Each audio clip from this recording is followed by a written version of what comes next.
सबसे पहला प्रधानमंत्री जो बना है झूठ बोलने वाला प्रधानमंत्री बना है। अच्छा।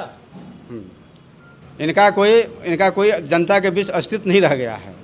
हाँ, यहाँ की जनता यही नज़र से देख रही है कि ये लूट झूठ की सरकार चल रही है देश में। जो अग्निवीर है ये तो मोदी जी गलत किए, क्योंकि पहले मैं बहाली करता था आर्मी के, साल में 2 बार बहाली अटेंड करते थे। इस वर्ष तो 4 साल के कर दिए, तो लोग ज़्यादा युवा लोग खुश नहीं है मोदी जी से। सर कम से कम 30% हमारे साथ जो ट्रेनिंग वो तैयारी कर रहे थे, रोज़ सुबह दौड़ना, प्रैक्टिस करना, वो लोगों ने तो सबने छोड़ दिया है। वो सबने छोड़ दिया जी, वो सब प्राइवेट नौकरी करने चले गए हैं। कोई चला गया है बेंगलोर, कोई दिल्ली। 4 साल के बाद हम रिटायर हो जाएंगे। वो लोग 65 साल 70 साल सत्ता में रहकर रिटायर हो रहे हैं, अभी तक रिटायर नहीं हुए हैं, पैसे खा रहे हैं। हम लोग क्या करेंगे? हम लोग नौजवान बेरोजगार फिर हो जाएंगे। उसके बाद हम लोग बेरोजगारी में क्या क्या करेंगे? जो मोदी जी ने जारी किया, ठीक है, कुछ ऐसा किया जो आधार सीडिंग का मामला चला। आधार से जोड़ दिया। हाँ, आधार सीडिंग का मामला चला। उससे अधिकांशतः जो गरीब परिवार के लोग हैं, जो कमाने वाले हैं, जो कभी बैंक का चेहरा अधिकांशतः नहीं देखते हैं, और उनको जब केवाईसी का मामला आया और उनको वहाँ तक पहुँच नहीं है, वो केवाईसी करने में असमर्थ हुए, वो अब काम ही नहीं करने जा रहे हैं, एकदम बेरोजगार घर पे बैठे हुए हैं। और हम सभी ग्रामीण या गरीब लोग हैं, उनसे रिक्वेस्ट करेंगे कि इस बार जो है वो रोटी, कपड़ा, मकान, शिक्षा और कमाई, दवाई, सिंचाई को देखते हुए अपना वोट करेंगे। दोस्तों नमस्कार। तो देखिए, बिहार के चुनावी दौरे पर आने के साथ ही मैं पहुंच गया हूं ओबरा। एक काराकट लोकसभा क्षेत्र के तहत आता है और यहां प्रत्याशियों में अगर कहा जाए तो एक तरफ जो है इंडिया गठबंधन की तरफ से राजा राम जी हैं और दूसरी तरफ एनडीए के प्रत्याशी राष्ट्रीय लोक मोर्चा जो नई पार्टी गठित किया है उपेंद्र प्रसाद कुशवाहा ने, वो जो है खुद प्रत्याशी हैं इस इलाके से। एक यहाँ तीसरा कोड बनाते हुए दिख रहे हैं पवन सिंह। भोजपुरी जो फिल्म है उसके वो अभिनेता हैं और आपने सुना होगा और देखा भी होगा कि पिछले दिनों आसनसोल से इनका नाम घोषित किया गया था बीजेपी की तरफ से, और फिर पता नहीं क्या हुआ, क्या कंट्रोवर्सी क्रिएट हुई जिसमें इनको नाम वापस लेना पड़ा। हालांकि कहा जाता है कि कुछ महिलाओं के खिलाफ इन्होंने ऐसे बयान दिए थे, बंगाली महिलाओं के खिलाफ, जिसमें उनको वहाँ बने रहना मुश्किल हो गया था। लड़ते तो डंके की चोट पर चुनाव हारते, ऐसा कहा गया था। तो लिहाजा वहाँ से जब उड़े तो आकर के ओबरा में या काराकट में गिरे हैं। अब यहाँ गिरे हैं तो कितना खड़े हैं इसको जानने के लिए हम लोगों से बातचीत करेंगे। तो शुरुआत जो है चलिए आप ही से करते हैं। तो देखिए, हम तो चुनाव जीत हार पे बाद में आएंगे। अभी काराकट इलाके में, क्योंकि 10 साल से सरकार है केंद्र में बीजेपी की, मोदी उसका नेतृत्व कर रहे हैं, क्या मुद्दे हैं, क्या सवाल हैं जिस पर लोग जो है बात कर रहे हैं और वोट करेंगे? शुभ नाम पहले अपना बताइए। शिव जी। हाँ, शिव जी बताइए। हाँ, शिव जी मेरा नाम हुआ। ये सबसे मुख्य मुद्दा है बेरोजगारी। अच्छा। रोजगार चाहिए, हाँ।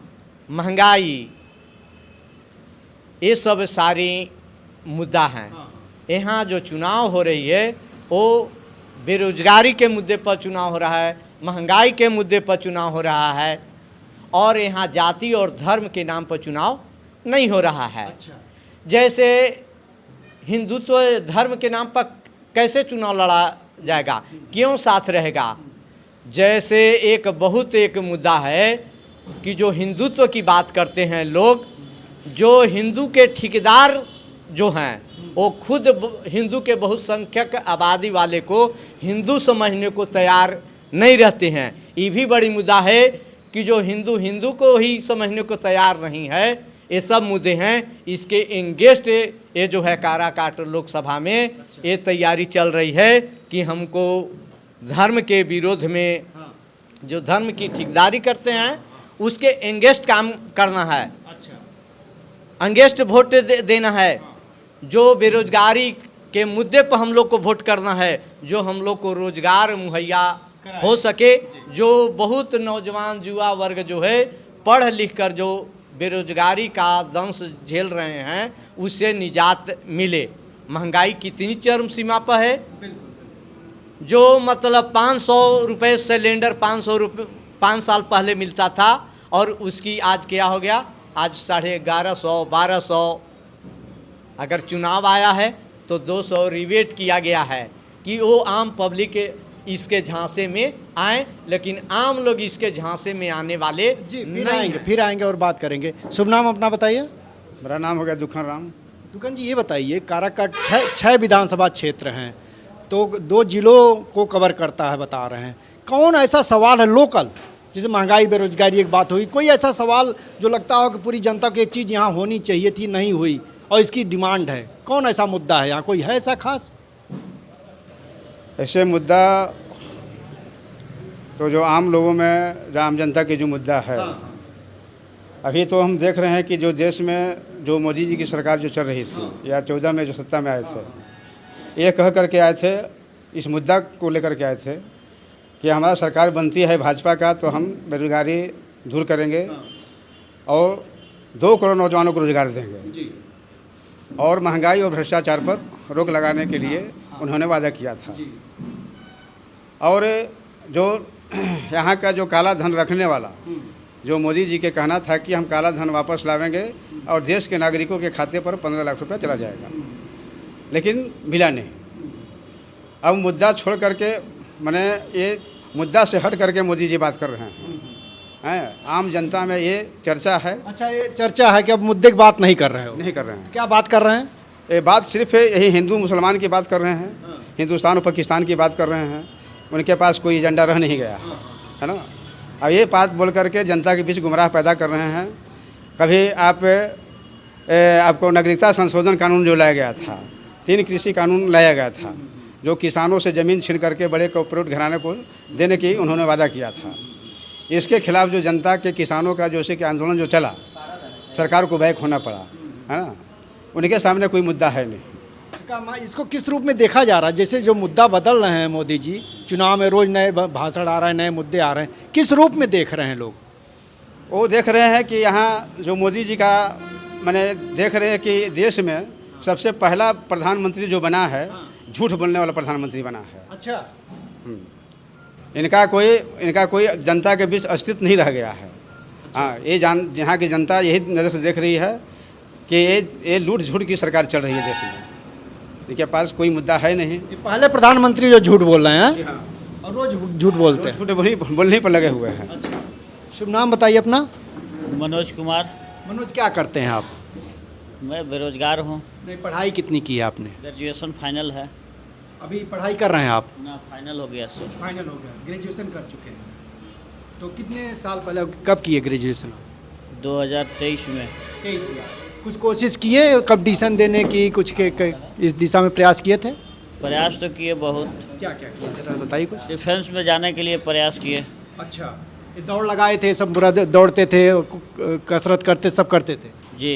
कितनी बार आप गए थे जो इस तरह से? मतलब हम तो 2-3 बार ट्राई किए फौज में जाने के लिए। तो अभी ये जो अग्निवीर योजना आई है, क्योंकि आप उन लड़कों से भी मिलते होंगे जो तैयारी कर रहे हैं, डिफेंस वाली करते हैं, तो क्या इसको लेके क्या है लोगों का कहना? डिफेंस वाले जो अग्निवीर है, ओबरा शहीद का धरती है, समझे। जो अग्निवीर है, ये तो मोदी जी गलत किए, क्योंकि पहले मैं बहाली करता था आर्मी के, साल में 2 बार बहाली अटेंड करते थे। इस वर्ष तो 4 साल के कर दिए, तो लोग ज़्यादा युवा लोग खुश नहीं है मोदी जी से। अच्छा। मोदी जी तो युवा लोग के तो जान मार दिए। वो लड़के जो तैयारी कर रहे थे डिफेंस की, उनको लगता था फौज में जाएं, सेना पे जो है रक्षा करें देश की, और इस तरह से उनकी अपनी नौकरी भी सुरक्षित रहती, परिवार भी सुरक्षित होता है, तो उनको लग रहा है कि ये जो है उनका भविष्य चौपट कर दिया। इस तरह से देख रहे हैं लोग? यही ना देख रहे हैं युवा लोग। अच्छा। रेलवे की बात करें, ग्रुप डी, ये सब बहाली मतलब 4-5 महीना पर हर साल मतलब होती थी बहाली। आज CCL में मैं कुछ दिन पहले झारखंड में मतलब 20 दिन रहे। कोयला खदान वाला जो है। हाँ, अथी थर्मल बोकारो की है, 20 दिन वहाँ रहे, देखे, लोग पूछे कि वहाँ भी ठेकेदारी कर दिए। उस समय पूछे, कांग्रेस के ही देन है कि लोग CCL में नौकरी किया। कुछ लालू यादव के भी नाम ले रहे थे वहाँ, कि ना लालू यादव भी के भी देन है कि CCL में लोग नौकरी कर रहे हैं। और आज तो मोदी जी पूरा एकदम प्राइवेटाइज कर रहे हैं, ख़त्म कर रहे हैं, सब जीरो कर दिए। हाँ, ठेकेदारी कर दिए वहाँ भी। अच्छा, वहाँ के लोग भी ये जानते हैं कि ये सब मोदी जी कर रहे हैं?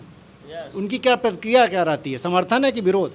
वहाँ भी झारखंड में भी सीट 7-8 गो आ रही है। अच्छा, नहीं अभी मुद्दे की बात किया जाए। हाँ, शुभ नाम बताइए अपना। आलोक कुमार, आलोक जी कहाँ के रहने वाले हैं आप? ओबरा विधानसभा के। ओबरा के। जी, क्या पढ़ाई की आपने? मैं बीए ग्रेजुएट हूँ। मतलब कर लिया है। जी, अभी आगे और पढ़ रहे हैं कि पढ़ाई हो रहा है पर अभी उतना ज़्यादा पढ़ाई पे ध्यान नहीं दे रहे हैं। वजह क्यों है, क्यों नहीं आप पढ़ना चाह रहे हैं आगे? हम जाना चाहते थे डिफेंस में। डिफेंस में जो अग्निवीर आ गया उसकी वजह से हम लोगों ने डिफेंस की तैयारी करना छोड़ दिया है।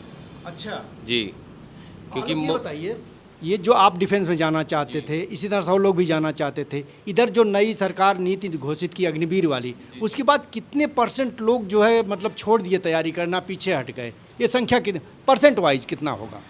सर कम से कम 30% हमारे साथ जो ट्रेनिंग वो तैयारी कर रहे थे, रोज़ सुबह दौड़ना, प्रैक्टिस करना, वो लोगों ने तो सब ने छोड़ दिया है। वो सबने छोड़ दिया? जी, वो सब प्राइवेट नौकरी करने चले गए हैं। कोई चला गया है बेंगलोर, कोई दिल्ली, ऐसा हो गया है। कि अच्छा, अगर संख्या के हिसाब से पूछे तो संख्या कितनी थी जो आपके साथ इस तरह तैयारी कर रही थी आपके अपने इलाके में? सब 100%। नहीं, 100% तो % हो गया, संख्या मतलब गिनती के हिसाब से। हमारे साथ हाँ। हमारे साथ 100-150 आदमी था। 100-150 आदमी, और 100-150 सब छोड़ दिए हैं। ये बहुत महत्वपूर्ण बात देखिए कह रहे हैं, 100-150 लोग तैयारी कर रहे थे, और जब अग्निवीर की स्कीम घोषित हुई तो इनको लगा कि भविष्य अंधकार में, इसमें कुछ नहीं मिलने वाला, तो उन्होंने रोजगार के दूसरे रास्ते तलाश लिए और अब वहाँ चले गए हैं। तो अब उनको कोई उम्मीद नहीं दिख रही है इसमें। उम्मीद है ही नहीं सरकार से हमें। जैसे सरकार करी 4 साल जो है जाइए, 4 कोई साल बताइए सर, आप 4 साल हम लोग करेंगे, उसके बाद हम क्या करेंगे? अच्छा 4 साल के बाद हम रिटायर हो जाएंगे। वो लोग 65 साल 70 साल सत्ता में रहकर रिटायर हो रहे हैं, अभी तक रिटायर नहीं हुए हैं, पैसे खा रहे हैं। हम लोग क्या करेंगे? हम लोग नौजवान बेरोजगार फिर हो जाएंगे। उसके बाद हम लोग बेरोजगारी में क्या क्या करेंगे बताइए। घर परिवार में जैसे आपके घर का कैसे खर्चा चलता है, आय का क्या स्रोत है आपके? हमारा किसानी से चलता है। किसानी से चलता है। कितना खेत होगा घर में? खेत है तो भी बता दीजिए। होगा 2-3 एकड़। 2-3 एकड़। जी तो 2-3 एकड़ में पूरा साल भर की पैदावार हो जाती है? जी हाँ, अच्छा, खाने भर का हो जाता है? सिर्फ खाने भर का ही होता है। सरकार ने MSP तो हमें दिया ही नहीं है, तो उसकी वजह से हम लोग जिस रेट पे जो मार्केट मिल रहा है उसी रेट पे बेचते हैं, उसी से हमारा घर चल रहा है। अच्छा जी। शुभ नाम बताइए अपना। मेरा नाम चंदन कुमार है। तो आप तो राजनीति करते हैं लगता है? जी हाँ, हैं? मैं फ़िलहाल उप मुखिया हूँ ग्राम पंचायत सोनहली से। अच्छा अच्छा, जी हाँ। तो आप वहाँ का मुखिया कहा जा सकता है आपको? हाँ, सेकंड मुखिया बोला जाता है। अच्छा, तो एक गांव कितना, आबादी कितनी है आपके गांव की? गांव का आबादी यही 6-7 हज़ार होती है। जैसे पूरा पंचायत का आबादी जो है 6-7 हज़ार मिलाकर का एक पंचायत होता है। तो अगर आप कुछ स्कीम के बारे में आपसे पूछें, जैसे मान लीजिए मनरेगा स्कीम है, वो पंचायत उससे जुड़ा रहता है, तो अभी पिछले दिनों जैसी स्कीम चल रही थी, अभी क्या स्थिति है उसके बारे में बताइए। मनरेगा का जो अभी फ़िलहाल स्कीम है जो मोदी जी ने जारी किया, ठीक है, कुछ ऐसा किया जो आधार सीडिंग का मामला चला। हाँ, आधार सीडिंग का मामला चला। उससे अधिकांशतः जो गरीब परिवार के लोग हैं, जो कमाने वाले हैं, जो कभी बैंक का चेहरा अधिकांशतः नहीं देखते हैं, और उनको जब KYC का मामला आया और उनको वहाँ तक पहुँच नहीं है, वो KYC करने में असमर्थ हुए, वो अब काम ही नहीं करने जा रहे हैं, एकदम बेरोजगार घर पे बैठे हुए हैं। ऐसा है। अब उनके यहाँ ये स्थिति है कि खाना बनाने के लिए रोटी चावल दाल जो कहा जाता है, या कपड़ा मकान, ये सब के लिए भी उन लोग तरस रहे हैं। और मोदी जी का जो अभी जिस टाइम से चुनाव जीते हैं और हमेशा जो कहते आए हैं कि हमने ये आवास दिया वो आवास दिया, ऐसा कुछ नहीं है। हम भी उसकी क्या स्थिति है जरा बताइए। बस उसका भी स्थिति यही है। हम लोग को चुनाव जीते हुए लगभग 2.5 से 3 साल हो गया। हम जिस भी क्षेत्र में घूमने जाते हैं वहाँ बस एक ही चीज़ पूछा जाता है हमसे, जो गरीब आदमी हैं यही पूछते हैं कि कॉलोनी कब मिलेगा। हम लोग के पास कोई ऑप्शन नहीं मिलता है कि उनको जवाब दें कि कब मिलेगा। कॉलोनी कब मिलेगा? हाँ, वही कॉलोनी कब मिलेगा, हम लोग के पास कोई जवाब इसका नहीं है। हम लोग का जो सीनियर पदाधिकारी लोग होते हैं, जो सरकार से मनोनीत है, वजह क्या, पैसा नहीं आ रहता या रहता है नहीं बैठ पा रहा है, या ब्यूरोक्रेसी की स्तर पर कुछ दिक्कत की वजह क्या है? ये सिर्फ मोदी जी का राजनीति है। जब तक मोदी जी चुनाव नहीं जीतेंगे, हमको नहीं लगता है कि सभी गरीब जो गुरबे के लोग हैं उनका कॉलोनी पास भी होने जा रहा है। अच्छा, हाँ, उनका ये मुद्दा है। और हम सभी ग्रामीण या गरीब लोग हैं उनसे रिक्वेस्ट करेंगे कि इस बार जो है वो रोटी कपड़ा मकान शिक्षा और कमाई दवाई सिंचाई को देखते हुए अपना वोट करेंगे। चलिए, आप तो कई बार वोट कर चुके हैं, सब कुछ हैं। चलिए आप इस माहौल की बात शुरू कर देते हैं। क्या माहौल है इलाके में चुनाव का? इस माहौल में परिवर्तन का माहौल है। अच्छा। ये जो अभी जो 10 साल के जो सरकार है मोदी जी का, उसको विरोध में है। ये महागठबंधन के पक्ष में लोग हैं। ये परिवर्तन की धारा है। इसलिए कि जो मोदी जी की जो नीति जो रही है 10 साल में, यह आपसी मतभेद करने का, हिंदू मुस्लिम बांटने का, हाँ, और संविधान बदलने का, है ना, SC ST OBC ऐसे कर करके फिर कोई यही परिवारवाद कहीं मतलब झूठा अब भ्रंश सब फैला करके अभी देश के लोगों को मतलब तबाह किए। उतना ही नहीं, रोजी रोजगार तो दिए ही नहीं, वो तो ठप हो गया, महंगाई इतना तक किए इन्होंने कि इस देश की संस्कृति को भी उन्होंने बिगाड़ दिया। ये जनता सब समझ रही है, ये सब सब समझ रही है। यहाँ की जो संस्कृति है, यहाँ की जो मतलब महिलाओं को जो प्रताड़ित किया गया, सबसे बड़ी यहाँ है ये महिलाओं में बहुत बड़ा माने आक्रोश है। बलात्कार की घटनाएं हुई जगह जगह। बहुत कहीं, और वहाँ जब हुई तो मोदी जी वहाँ तक देखने भी नहीं गए। यहाँ एक भी यात्रा नहीं की, बलात्कार भी किया गया और उसको जला दिया गया, उसके परिजन को देखने भी नहीं दिया। हाथरस वाली बात कर। इससे मतलब लोगों ने यह समझ लिया है कि यह तानाशाह भर गया है। तो यहाँ की संस्कृति रही है कि चाहे 500 पहले की हो या 75 साल पहले की हो, जब यहाँ तानाशाह भर जाता है तो यहाँ के जो हिंदुस्तान के जो लोग हैं सभी जाति पाति से ऊपर उठ करके सभी अपने चीज़ को और तानाशाह को उखाड़ बिगने के लिए खून पसीना एक कर देते हैं। और वही आज की स्थिति है। वही समय आ गया है। एकदम इसमें कोई शक नहीं है। मोदी जी को यहाँ 4 तारीख को जाना तय है। 4 जून को इनकी विदाई है। क्या विदा आप भी करने की तैयारी कर रहे हैं? मेरा नाम हुआ संजय राम, हम कांग्रेस पार्टी से प्रखंड अध्यक्ष हैं। और हमारे देश में 10 साल में मोदी जी देश को कितना दूर भेज दिए कि जनता के तो अब कहना ही नहीं है। जनता अब इस रूट पर चल चुका है कि मोदी जी के 2024 से पहले 12 बजे दिन में उनका विदाई हो जाएगा। हाँ, और यहाँ 400 सीट से हमारी सरकार बनेगी। हमारे देश में प्रधानमंत्री माननीय राहुल गांधी जी बनेंगे। और हम लोग पूरे चुनाव की तैयारी कर चुके हैं और यहाँ तो पूरे भारी बहुमत से राजा राम जी जीतेंगे। ये शुभ नाम बताइए अपना। मेरा मुनारी ग्राम नाम हुआ। हम आपसे एक दूसरी चीज़ पूछेंगे। ये पूरा काराकाट की जो सामाजिक स्थिति है, हाँ, विभिन्न तबके विभिन्न समुदाय, वो संख्या के हिसाब से, क्योंकि लोग जो देख रहे हैं पूरा कार्यक्रम उसमें ये भी जानना चाहेंगे क्या है, तो उस नज़रिए से अगर कुछ बता सकें तो अच्छा रहेगा।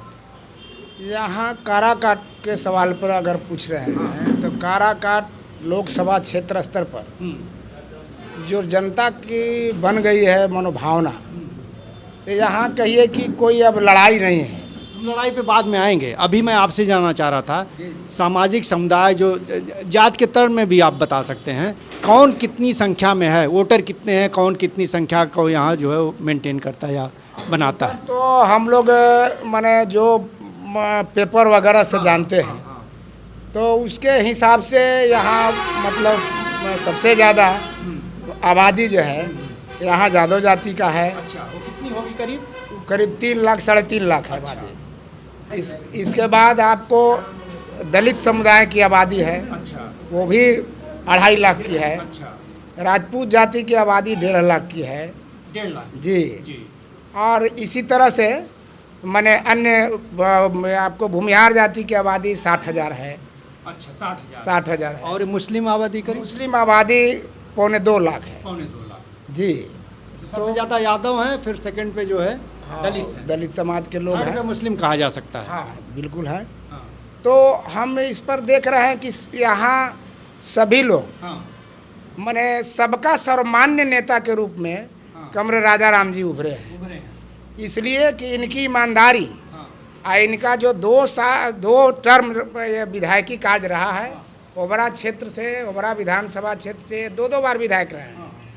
और शायद बिहार ही नहीं देश का पहला विधायक होंगे जिन्होंने पब्लिक को बुला करके, अपने क्षेत्र की जनता के बुला करके अपने मद के, अपने विधायक मद का एक एक पैसा का हिसाब इन्होंने देने का काम इस तरह से किए थे वो। इस तरह का पहला विधायक। ईमानदारी में कोई दाग नहीं है, किसी तरह के भ्रष्टाचार का दाग नहीं है, किसी तरह से माने इतना व्यवहार कुशल हैं कि तमाम लोग, इसीलिए सभी जाति और पार्टी सबका बंधन यहाँ टूटा हुआ है।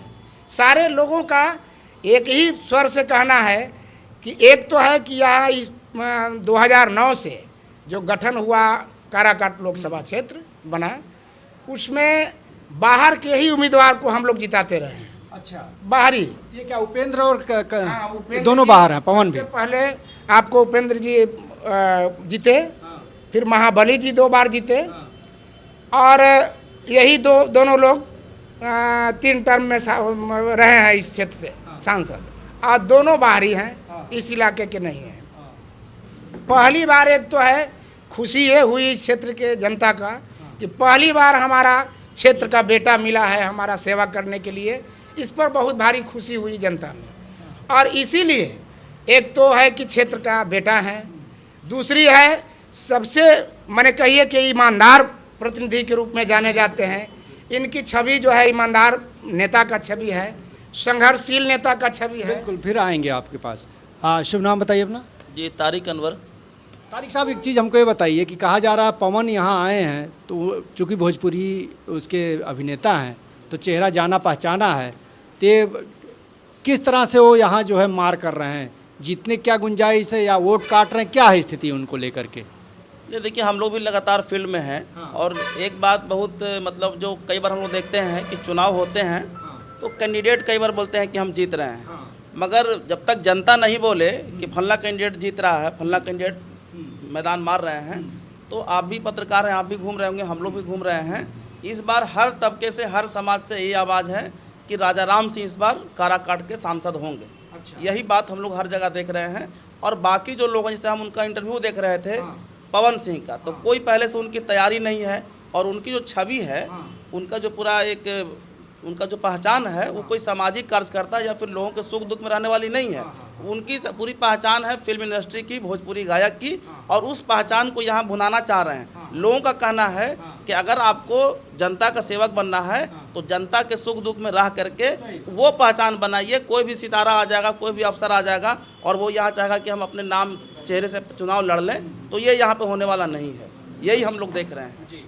शुभ नाम बताइए अपना। राम प्रवेश राम। अच्छा, एक बात कही जा रही है कि पवन सिंह जो आए हैं तो ठाकुर समुदाय से भी आते हैं, कहा जा रहा है कि उनको शायद ठाकुरों को वोट मिले जाता है, ये तो बीजेपी को नुकसान पहुंचाएंगे या एनडीए को नुकसान पहुंचाएंगे, उपेंद्र कुशवाहा को नुकसान पहुंचाएंगे, ऐसा कुछ है?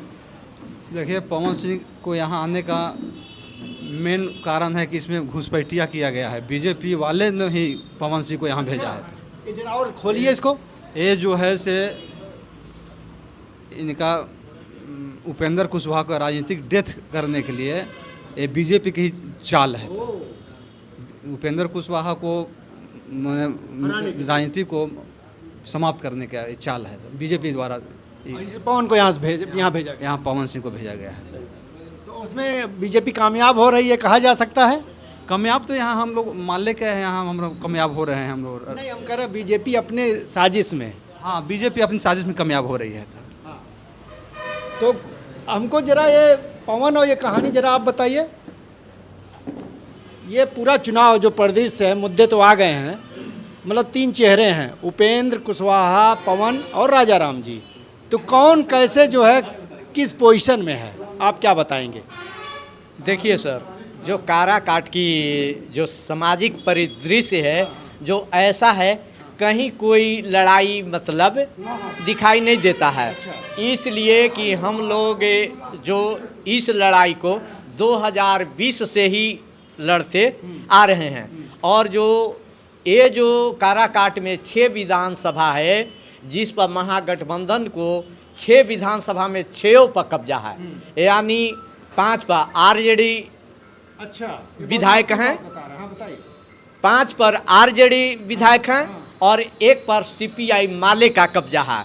ऐसे भी हम लोग काराकाट लोकसभा में 2020 में ही जीते परचम लहरा दिए थे, और एनडीए के पूरी काराकाट, रोहतास, औरंगाबाद में खाता नहीं खुली थी। और इस बार मैं दावे के साथ कह रहा हूँ, नहीं यहाँ फैक्टर है उपेंद्र कुशवाहा का और नहीं पवन सिंह का। उन लोग एक उपस्थिति दर्ज कर रहे हैं, लेकिन यहाँ निर्णायक बढ़त है। बढ़त बहुत काफ़ी अंतर से होगी और 4 जून को खुद पता चल जाएगा। कोई ऐसा विधानसभा नहीं है, जो निजी विधानसभा जहां आप उपस्थित हैं, हम दावे के साथ कह रहे हैं कि यहाँ से बहुत निर्णायक मार्जिन से यहाँ जो हमारे उम्मीदवार हैं वो लीड करेंगे। बहुत निर्णायक बढ़त हासिल कर ली है राजा राम जी ने। आप लोगों में से कोई जो है कुछ बोलेगा? हैं? आप बैठ गए, लेट गए हैं? चलिए आप बताइए, शुभ नाम बताइए। शुभ नाम कौशल यादव है। कौशल यादव जी जी। तो अभी यहाँ जो चुनावी तस्वीर बन रही है, प्रत्याशियों के बारे में बता दीजिए, कौन जीतने जा रहा है, किसी का पोजीशन? किसानों के नेता हैं, किसान के लिए सब दिन लड़े हैं और लड़ते रहते हैं और लड़ेंगे। हम लोग को बहुत बड़ा वोट है, किसान एकत्रित है, इसमें लड़ाई में कोई उम्मीदवार नहीं है। आपकी भी यही राय है? जी जी बिल्कुल, 2 लाख से राजा राम सिंह जीतेंगे। हवा है, किसानों का हवा है। तो बोलिए दिए राजा राम जिंदाबाद। जिंदाबाद जिंदाबाद। राजा राम ही। हाँ, राजा राम। तो देख सकते हैं आप जो है यहाँ कई तरीके से पूरी एक एनालिसिस करके, विश्लेषण करके किस तरह से राजा राम बढ़त हासिल किए हुए हैं। उसमें कोई हवा में बात नहीं हुई है। मतलब किसी ने कहा कि जो पवन आए हैं वोट काट रहे हैं उपेंद्र कुशवाहा का, बीजेपी की साजिश के तहत लाए गए हैं, तो एक इंटरनल कंट्राडिक्शन भी वहाँ दिखा। यहाँ कारण जो 6 सीटें हैं, 5 पर आरजेडी पहले ही जीती है, 1 पर माले का कब्जा रहा है, तो 6 सीट जो है विपक्ष गठबंधन के हिस्से में जीत के तौर पर दर्ज रही हैं। तो हर तरीके से राजा राम की पोजीशन यहाँ मजबूत बताई जा रही है और पवन कटवा के तौर पर साबित हो रहे हैं। और यहाँ उपेंद्र कुशवाहा की राजनीति समाप्त होने की कगार पर खड़ी हो गई है। बहरहाल ओबरा से जनचौक के लिए मैं महेंद्र मिश्र।